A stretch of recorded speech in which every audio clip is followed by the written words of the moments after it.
Okay, in today's class, we are going to see about implementation of stacks and queues by means of linked list. In the previous classes, we have seen, that is in the second unit, we saw how to implement stacks and queues by means of array. And we have seen that there are two ways of implementing stacks and queues. The first method is using array and the second method is using linked list. So today we are going to focus on the second method, that is implementation of stacks and queues using linked list. Let us first look at the stacks. So why we go for the linked list based implementation? Already we have the array based implementation. Then why we need to go for linked list based implementation? If you see the array based implementation, in that we have a disadvantage, that is in array we are going for static memory allocation. That means while you are creating the array, at that time itself you will be specifying how many elements you will have in the array. So if you declare the size of the array as 5, you can have only 5 elements in your stack or otherwise queue.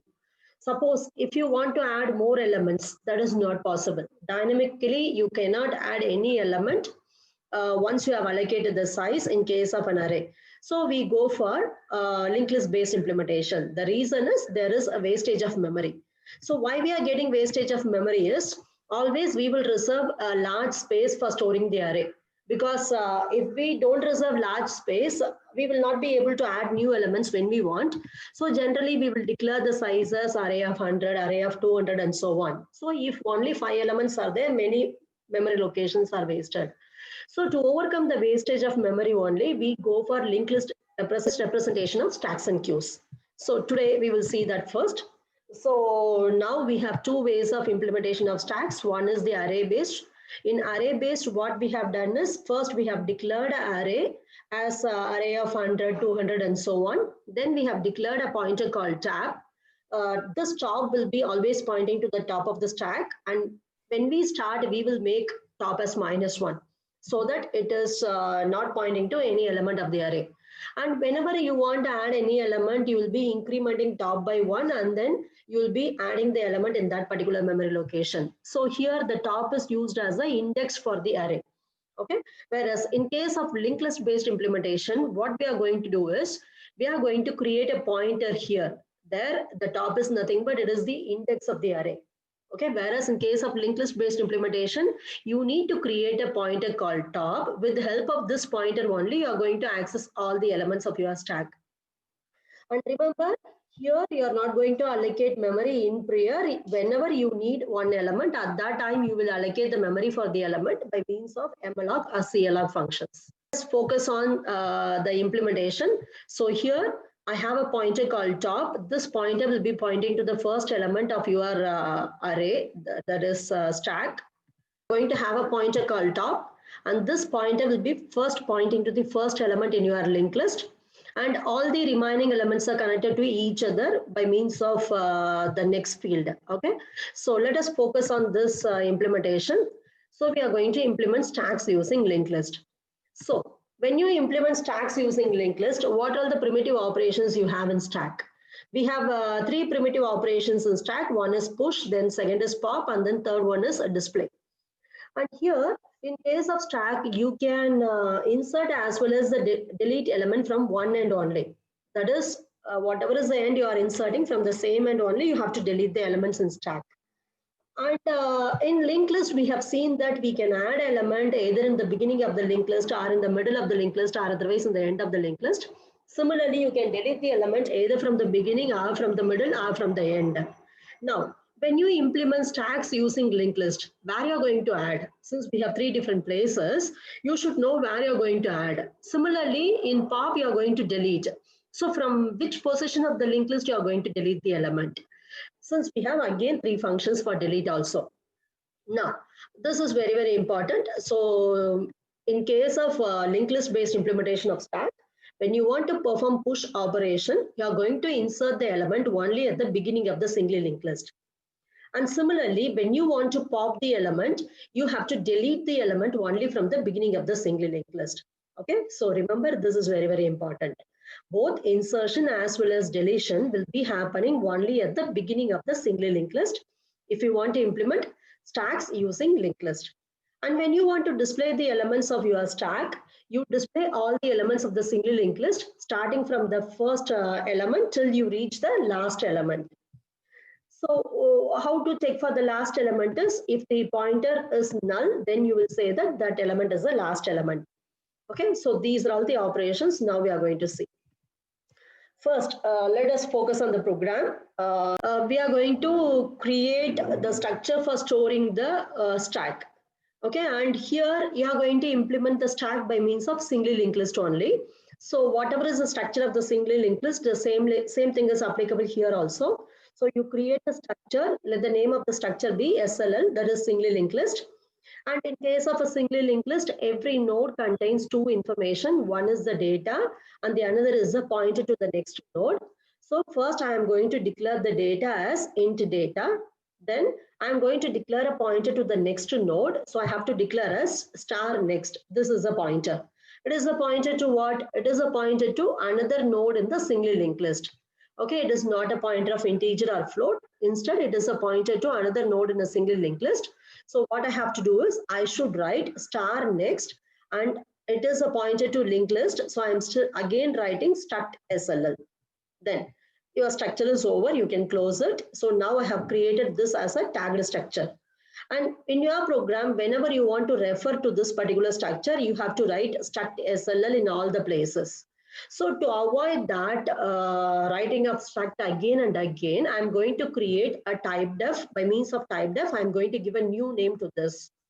So I'm writing type def. Struct SLL is the old type. Okay, so you write that as such. And for this, now I'm going to give the new name as node. So I'm writing this as node. So once you create this type defined way, after this, whenever you want to refer to this particular structure, you can write simply node, no need to write the keyword struct again.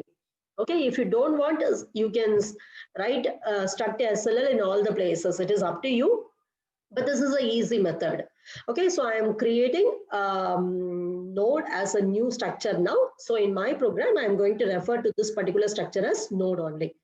Then in linked list based implementation of stack, you have to create a pointer top. Okay, top is now not an index, it is a pointer. So pointer to what? It is a pointer to, again, the structure SLL. Okay, so this structure SLL we have created as node now. So now I'm going to declare this top as a pointer. So I'm writing star top. Then it is a pointer to this node. So I'm writing node as a type of the pointer. Then initially, when you go for array based implementation, you will write top is equal to -1. That is going to tell that the stack is empty. Here you have to write top is equal to null. Why it is null is it is a pointer. So I am writing node star top is equal to null. Okay, so this is the creation of the structure. Is this clear? Now we are going to see how we are going to push the element into the stack. So I told you push is nothing, but you are going to insert the element at the beginning of the single linked list. So already we have seen the procedure for inserting the element at the beginning of the single linked list. That only we are going to do now. Let us revise again. So you are going to insert an element into the stack now by means of the push function. And that element can be the first node in the stack. If it is the first node in the stack, before you add the new element, your top will be equal to null. Okay, when top is equal to null, you will say that I am adding a new element into the stack and this is the first element. So now this is your top. You have already made top as null.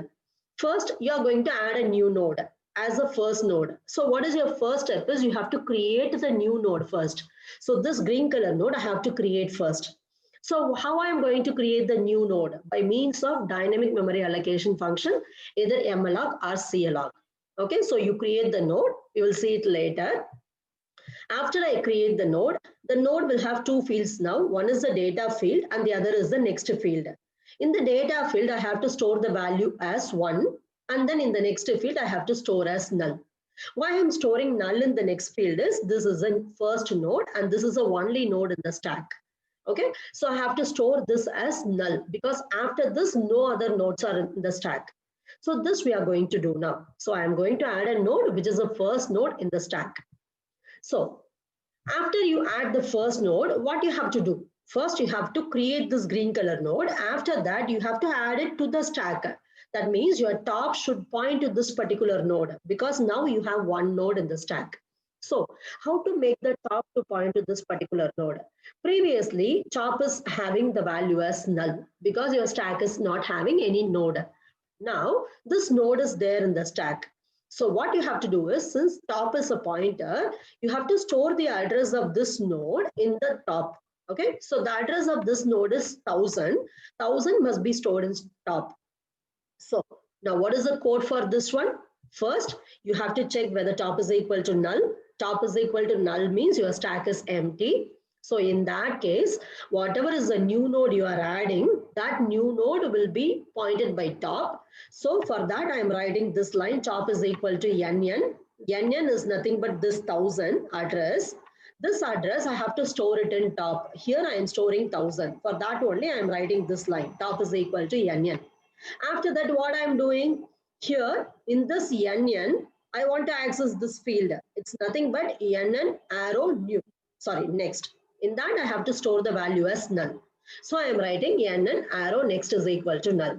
When I do this, these two pointers will be updated. The first line is for storing 1000 here. And the second line, this one is for storing null in the next field of the new node. Okay, so these two steps will add the first element into the stack. Now, let us see how to add from second element onwards. Adding first element is entirely different, but how to add from the second element onwards.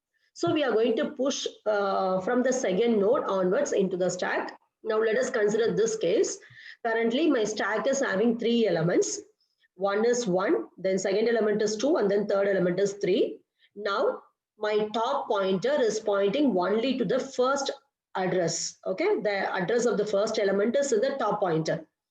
Address of the second element will be only in the next of the first element. Similarly, address of the third element 1600 will be in the next of the second element.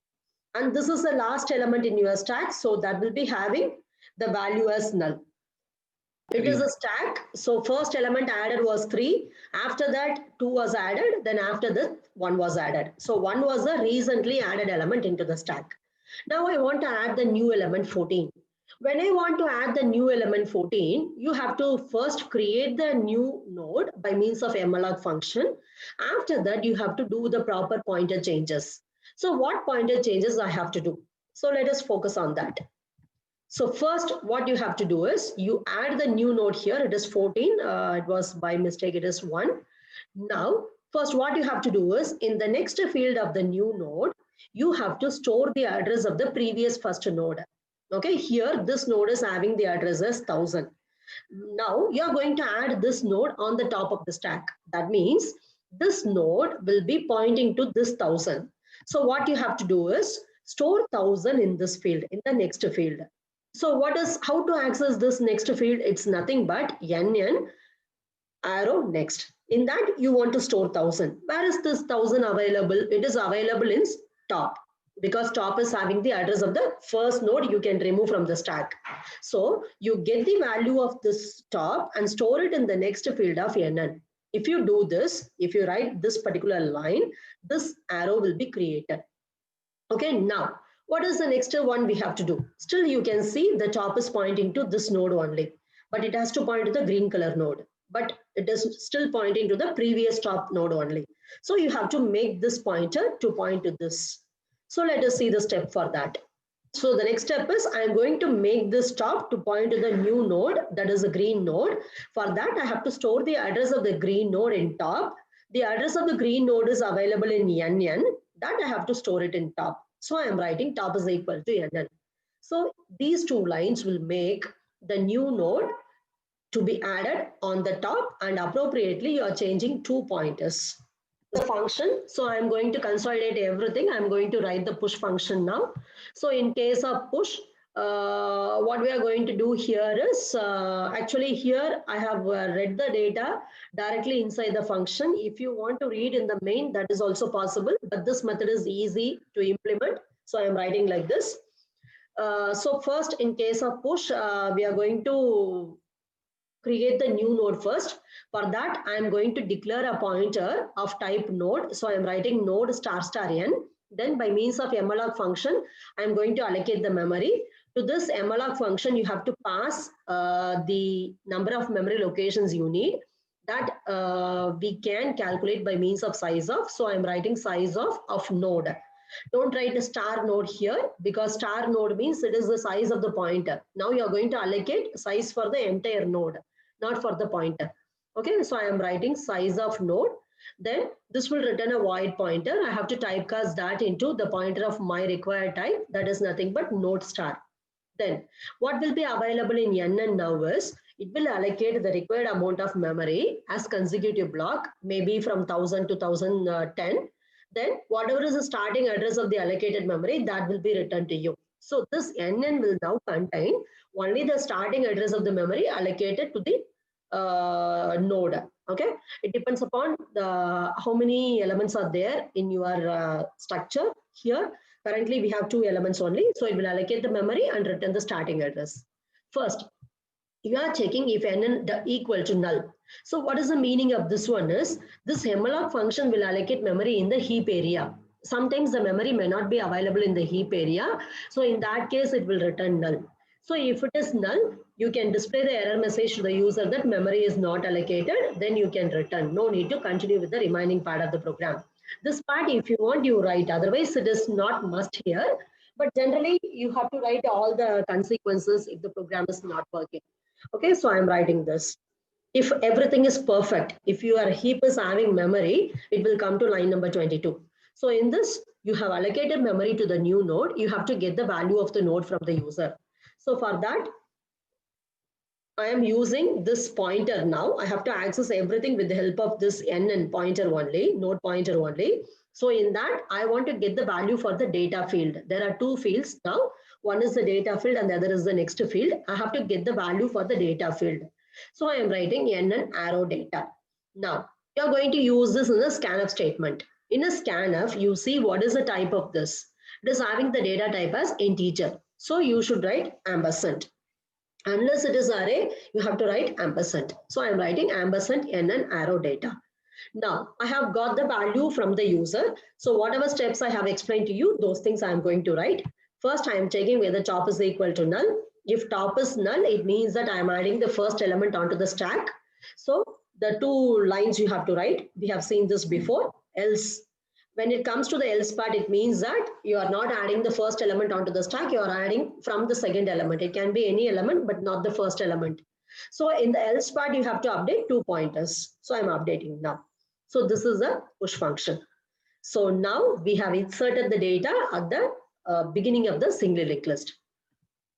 Now let us see how to do the pop.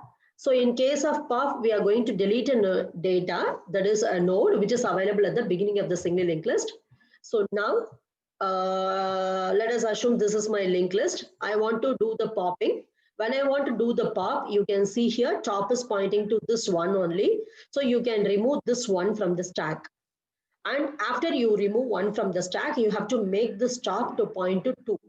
Then whatever memory you have removed, this green color node, that has to be returned to the free storage area. We have to use the function free because we have allocated memory using dynamic memory allocation. So let us see the steps one by one. So first what I'm going to do is I'm going to create another pointer called a temp, and I'm going to copy the value of top in temp. So I'm writing temp is equal to top. After that, I have to make top to point to the second element now, because this green color element I am going to delete. So top will be now pointing to the second element. So how to do this one? How to make this arrow? So this is nothing but this address, you have to store it in top. Okay, this 1500, you have to store it in top. Where is this 1500 available? It is available in top arrow next. Previously, your top is this one, pointing to this one. In that next field, you have this 1500. Okay, so you take this 1500 and store it in top. So I am writing the statement top is equal to top arrow next. When I do this, I'll be taking this 1500, I'll be storing it in the top. That means top is now pointing to this element. So now you made this pointer to point properly. But here you can see still this one is not released to the free storage area. So you have to do that next. So for that, I am going to now write free of temp. Why I'm writing free of temp is, in free, I have to write the starting address of the block, which has to be returned to the free memory. So I have to return from starting from the address 1000 up to 1011. So I need to know this 1000. This 1000 is currently not available. I have changed it here. It is available in temp. I have already copied it. Okay, so you have to write now free temp. So always whenever you are releasing the memory, before updating the top pointer, you store it properly. Otherwise, you will not be able to get the address what you want to release. So that I have copied in temp. So I am writing free of temp. Okay, so this is for when I do that, it will be released to the free storage area so that I can allocate the memory to other users if they want. So now that is a pop function. Let us see the steps. It is very simple. Pop is very simple. Only one case, simply remove from the beginning of the single linked list. So what are the steps we have now? So first we have to create a temporary pointer. So I am writing node start temp. Then I have to write if top is equal to null. Why I'm writing this one is, in pop, there is a condition called underflow. Underflow is nothing but you are trying to delete an element from the stack, but no element is available in the stack. So I am writing underflow here. So how to identify the underflow is, if top is equal to null, it means that the stack is not having any data. So you write some empty message to the user. Else, when you come to the else part, it means that you have some element in the stack to be deleted. So in the else part, I told you 2 steps. Those 2 steps you have to write. So let us recollect the steps. First, what we have done, we have made temp is equal to top. After that, we have made top is equal to top arrow next. Then free of temp. So these three I am writing one by one. Okay, so temp is equal to top is equal to top arrow next. Now free of temp you can do. And remember, in pop, you want to display the message which you have popped to the user. So I am writing %d is popped from the stack. So where is my data available now? Here you see, before freeing the temp, you display the data by means of temp arrow data. Don't write this line number 48 after 49. It should be before 49, because after 49, temp will not be available to you. Okay. So now write printf %d is popped from the stack. It is nothing but temp arrow data. Now, guys, there is a question for you. Here in pop, I am checking for the underflow condition. But in push, I didn't check for the overflow condition. Can anyone tell me what is the reason? There's no limit because we are using linked list, right? So we can add how many more nodes we want. Yeah, answer is correct. In case of the linked list, we don't have any limit for your array. In case of array only, we have the limit, but in linked list, we don't have any limit. So no need to check for overflow condition in case of linked list implementation of stack. Let us go for the display function. So in case of display, I'm going to start from the top. I'll be displaying all the elements one by one till I get the pointer as null. When I get the pointer as null, I will know that the end of the stack is reached. So I will stop. Okay, so here you can see this is my stack currently. It is having 3 elements, 1, 2, and 3. Top is pointing to 1. So first I will be displaying 1. After that, I'll take this address 1500. I will go to that address 1500. Then I will display this 2. Then I will take this 1600. I'll go to this address 1600. I'll display 3. Then I will take this address. It is null. When it is null, I will stop traveling. Okay. So here what we are going to do is we are going to update the pointer every time because we are going to travel through the entire linked list. Whenever you want to travel through the entire linked list, you have to change the pointer every time. So for that, I'm going to create a temporary pointer called a temp. In that, whatever is the top, I'm going to copy that in temp. So I'm writing temp is equal to top. When I do that, top is now pointing to the first element with address 1000. That address 1000 will be copied in temp. Then what we are going to do here, first we are going to repeatedly display all the elements one by one. So how long you are going to display the elements one by one? Till you get null. When you get null in the value, it means that the end of the stack is reached. So I'm going to check whether temp is not is equal to null. If temp is not is equal to null, I have to display the data which is available at the address pointed by temp. So I want to display the data. Now currently temp is 1000. So what I want to display this 1. How to access 1 with the help of this 1000? 1000 is the address. This is now available in temp. So temp arrow data will give me this one. So I am displaying that. After I display, I have to change this temp to 1500 because next I have to access this address 1500. So 1500 is currently available in this field. This is nothing but temp arrow next. The temp arrow next, I have to copy in temp now. So I am writing temp is equal to temp arrow next. So now 1500 will be copied in temp. Then I will display 2. Likewise, I will continue. Finally, this null will be available in temp. In that case, this condition will become false. Then I will come outside the loop. So by means of this, I am displaying all the elements. Now let us see the function for display. First, I am creating a pointer called a temp. So I am writing node star temp. Then I am making temp to point to the first element in the stack. So I am writing temp is equal to top. Then you have to again check while you are displaying the elements, sometimes your stack may be empty. So in that case, you can't display any element. So you check whether your stack is having some element or not. So I am writing if top is equal to null, it means the stack is empty. So I'm displaying a proper message to the user. Else, your stack is not empty. It has some elements, but we don't know how many elements are there. So you check while temp is not is equal to null. If so, you display the element. Then you update the temp so that it will point to the next element. Okay, so this function is now going to display all the elements of your stack. Now let us see the main program for this. We have seen all the functions now. So when you want to write the main program, write a do while loop because it is a choice based program, menu driven program. So you display the menu as we have already seen, push, pop and display, get the choice from the user. Based upon the choice, if it is 1, perform push, 2 means pop, 3 means display, 4 means exit. Otherwise, in default, you say that a valid choice must be entered. And you are going to do these things while choice is not is equal to 4. If choice is 4, you have given here exit. So you will come outside your program. So with this array based implementation, linked list based implementation of stack is over.